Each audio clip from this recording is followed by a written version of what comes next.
Tapi kan begini ya, kalau misalnya Ahok itu kemudian dapat vonis 2 tahun, itu kan sebenarnya sudah jauh lebih ringan daripada kasus-kasus penodaan agama sebelumnya seperti yang dilakukan Lia Eden ya, lalu Arswendo Atmowiloto. Ini cuma 2 tahun dan hakim itu memutuskannya juga pasti juga dengan prudence ya, dengan kehati-hatian dan kemudian mengingat juga beberapa situasi sosial politik belakangan ini. Jadi keputusan itu sudah yang paling adil. Kalau sebenarnya umat Islam gitu ya, kalau saya misalnya melihat aksi GNPF MUI yang sudah terang-terangan kemarin menyatakan aksi 55 itu terakhir.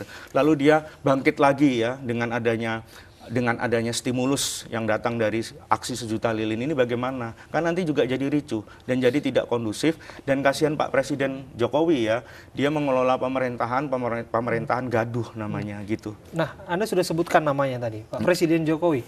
Iya. Seharusnya apakah Presiden bersikap? Harus bersikap. Sebenarnya dia melarang. Jadi itu fair ya. Seperti kemarin dia misalnya dalam aksi 212, 313 gitu ya.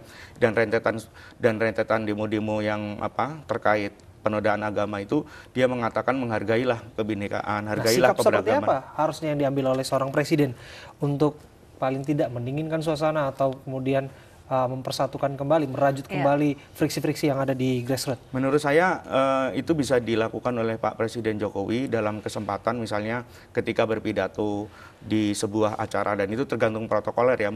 Pak Jokowi itu kan banyak sekali acara kegiatan gitu ya, mengunjungi misalnya peresmian peresmian B, peresmian X. Bang Igor, apakah Presiden perlu turun ke lapangan lagi seperti yang dilakukannya pada aksi 212 ketika itu dia mengikuti akhirnya sholat Jumat berjamaah di Monas, kemudian memberikan himbauan kepada masyarakat yang ikut demonstrasi?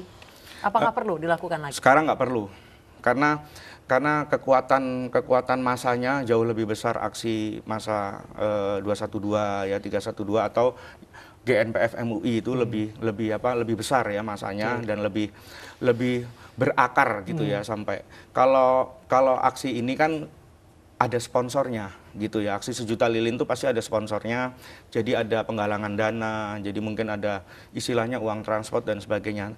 Itu berbeda sekali dengan aksi 212, 313 ya, aksi-aksi yang dikawal oleh GNPF MUI itu lebih banyak misalnya. Mungkin sponsor ada, tetapi sponsor itu sifatnya bukan orang yang kemudian tertarik datang dari jauh, dari daerah-daerah dari pelosok daerah lalu datang gitu ke Jakarta untuk ikut aksi. Itu bisa dilihat kok gitu ya.